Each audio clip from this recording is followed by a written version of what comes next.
In this video today, we're going to do a side-by-side comparison of the Durston Gear XDome 1 Plus to the Durston Gear X-Mid 1, and ultimately try to help you decide which one makes the most sense for you, because it's very likely that many of you are trying to decide, do I get the XDome or do I get the X-Mid?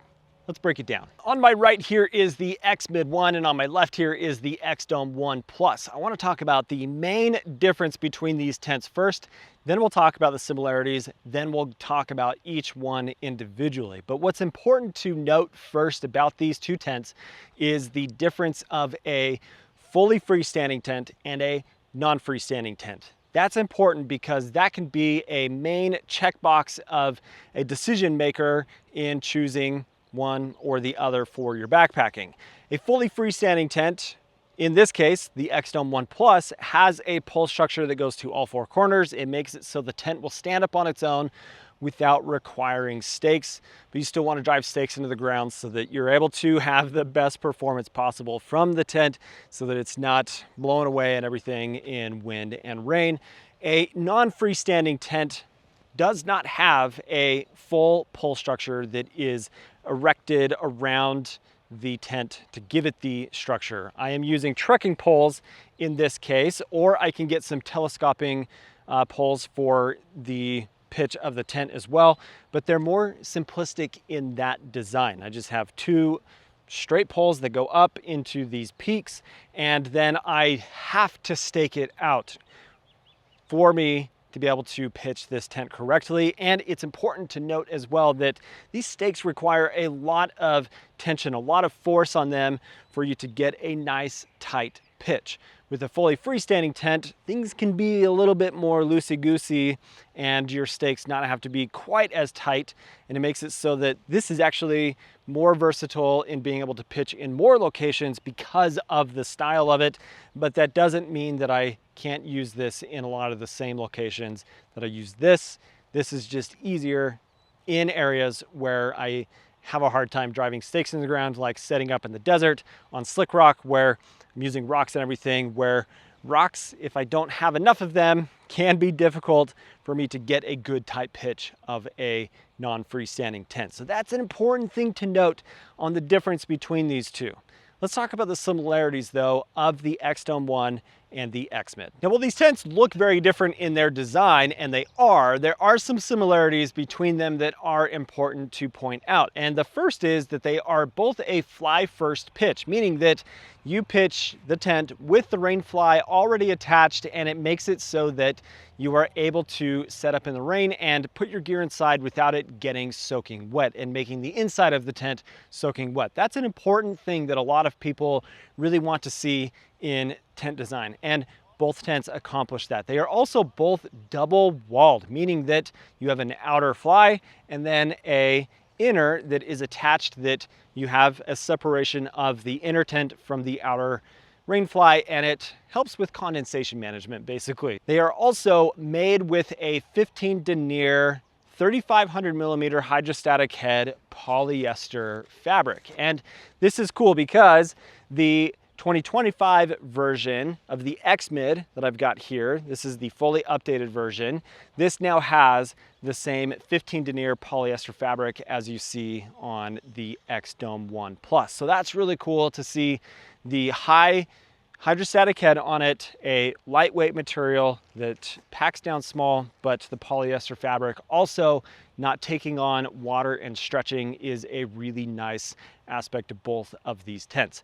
You also have really good ample vestibule space in both of these. Just a huge amount of living space, but also vestibule space for you to store all of your gear. But then also both tents use a minimal amount of stakes to be able to pitch the tent correctly, either 4 or 6 stakes maximum for you to set this thing up, both of them, and get a really good tight pitch that is going to be storm worthy in all sorts of conditions that you would find yourself in. All right, let's dig into this updated 2025 version of the X-Mid 1. I'm excited to see the updates that have been done to this tent because a few years ago I purchased the X-Mid 1, set it up for the first time, was like, dang it, I don't think that this is the right tent for me. The floor was really narrow. It felt like my 25-inch wide pad just took up the entire floor space of the tent. Now, even though the tent is 2 doors, 2 vestibules, and you have all of that vestibule space to store gear, I don't like it when the walls of a tent feel so close together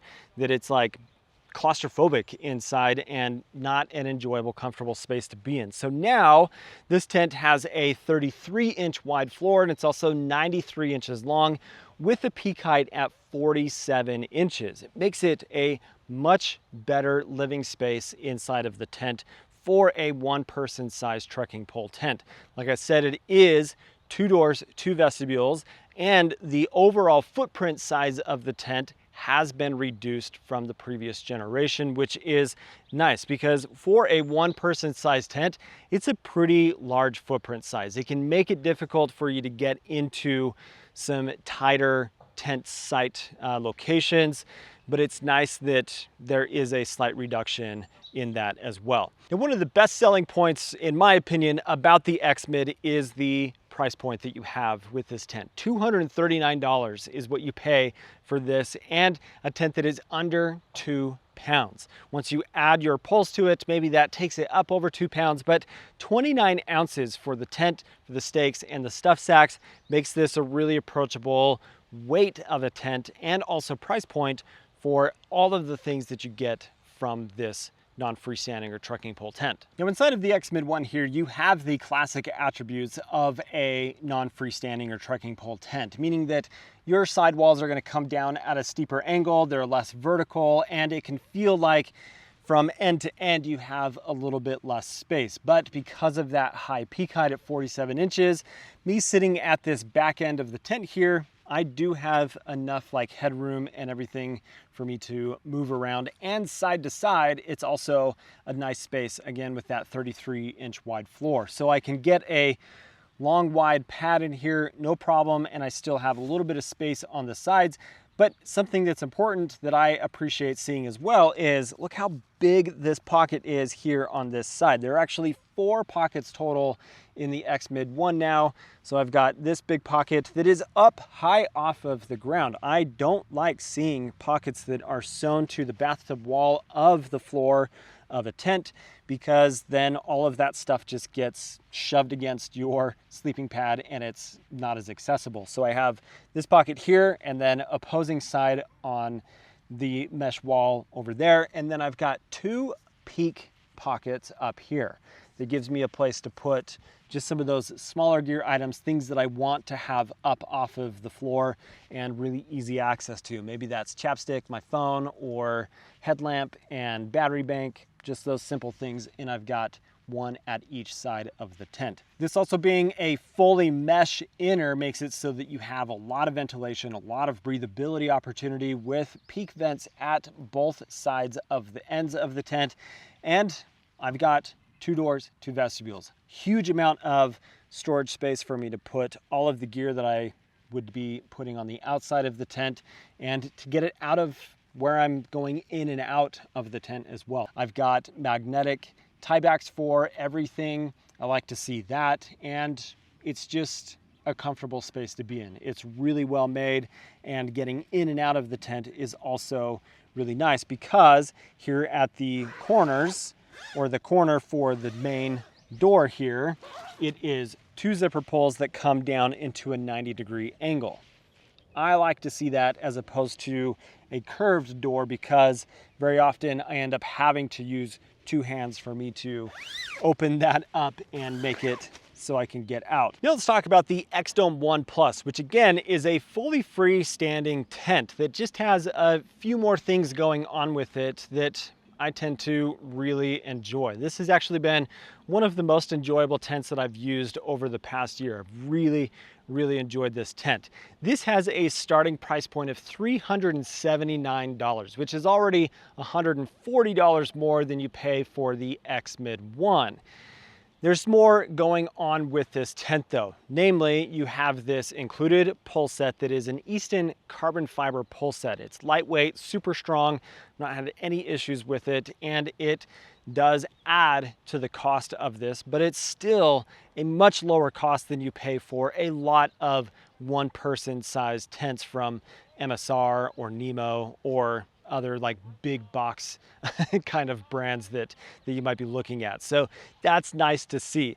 Now the weight of the XDome 1 Plus is going to be more than the X-Mid, and it is about 35 ounces for the regular version. Regular version meaning that you have a mesh inner as opposed to the solid inner, but there are some options to choose from with the XDome 1 Plus. You can get the mesh inner, or you can get a solid inner. You can also get a standard pull set or a bike pack sized pull set that's just shorter, fits on your handlebars, makes packing for a bike packing scenario a lot easier. All of those options are going to change the cost of this tent, but it starts at $379.